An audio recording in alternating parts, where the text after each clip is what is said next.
नमस्कार।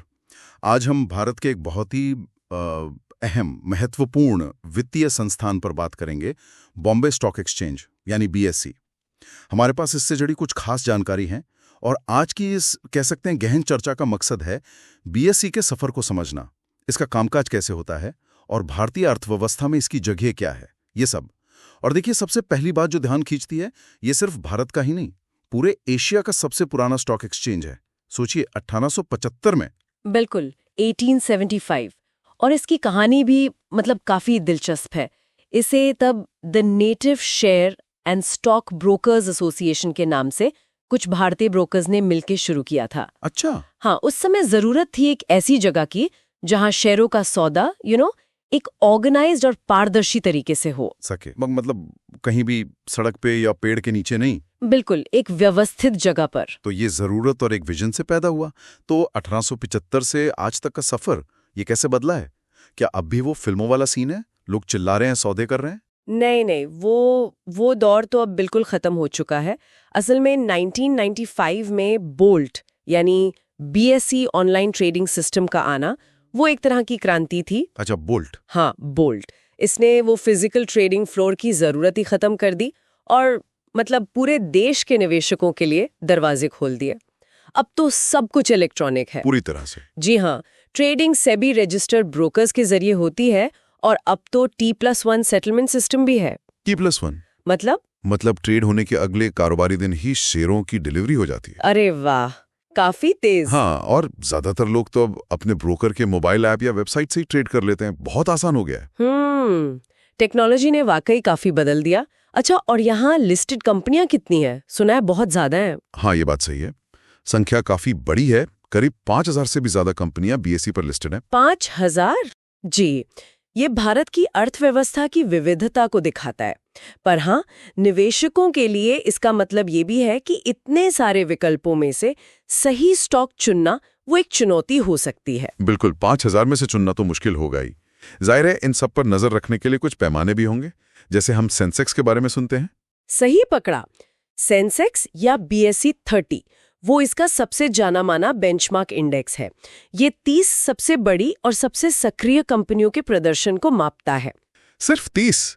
लेकिन कंपनियां तो 5000 हैं। हाँ, इसीलिए सेंसेक्स के अलावा और भी इंडेक्स हैं, जैसे बीएसई 100, बीएसई 200, बीएसई 500, फिर मिड कैप है, स्मॉल कैप है और अलग अलग सेक्टर के इंडेक्स भी हैं, BSE bank x, BSE IT, BSE FMCG वगैरह। अच्छा, काफी सारे हैं। जी, करीब 30 से ज्यादा मुख्य इंडेक्स हैं। ये इसलिए ताकि बाजार के अलग अलग हिस्सों को बड़ी छोटी कंपनियां या फिर खास सेक्टर उनके प्रदर्शन को ठीक से ट्रैक किया जा सके। ये तो साफ हुआ कि बीएसई एक बहुत बड़ा और व्यवस्थित बाजार है। लेकिन अगर कोई यहाँ निवेश करना चाहे तो फायदे और जोखिम क्या हैं? देखिए, शेयर बाजार में निवेश का मतलब ही है जोखिम और मुनाफे का एक तरह का संतुलन।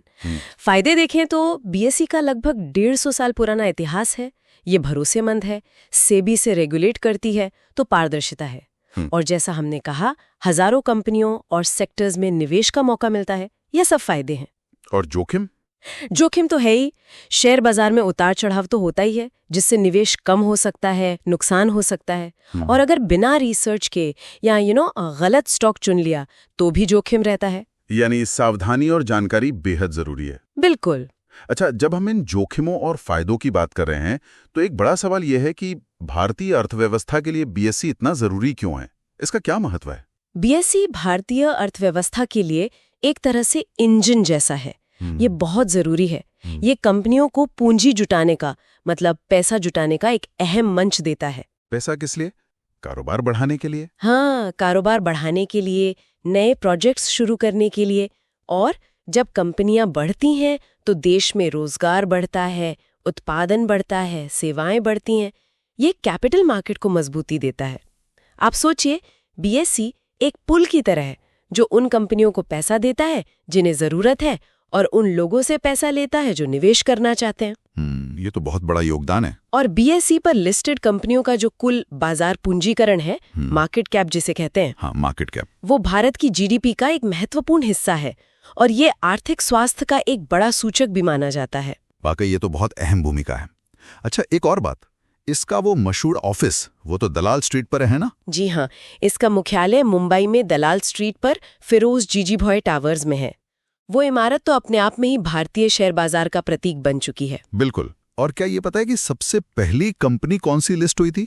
मतलब इतिहास का वो पहला दिन। देखिए, शुरुआती दिनों के एकदम सटीक औपचारिक रिकॉर्ड मिलना थोड़ा मुश्किल है, लेकिन हाँ, माना जाता है कि आज़ादी से पहले की जो कॉटन टेक्सटाइल मिल्स थीं और कुछ बैंक थे, वो शुरुआती लिस्टेड कंपनियों में शामिल थे। अच्छा, टेक्सटाइल मिल्स और बैंक। हाँ, और आज देखें तो Reliance industries, HDFC bank, TCS, ICICI bank, Infosys जैसी बड़ी-बड़ी कंपनियां यहाँ लिस्टेड हैं। इनका मार्केट कैप तो लाखों करोड़ रुपए में है। हालांकि ये आंकड़े और रैंकिंग तो खैर बदलते रहते हैं। तो संक्षेप में कहिए तो बीएसई एशिया का सबसे पुराना स्टॉक एक्सचेंज है। आज भी बेहद प्रासंगिक है। हजारों कंपनियां लिस्टेड हैं, ट्रेड इन पूरी तरह इलेक्ट्रॉनिक है और ये देश के अर्थव्यवस्था में एक मजबूत कड़ी है। बिल्कुल, बीएसई सिर्फ एक बाजार नहीं है, ये भारत की आर्थिक यात्रा का एक महत्वपूर्ण हिस्सा और गवाह रहा है।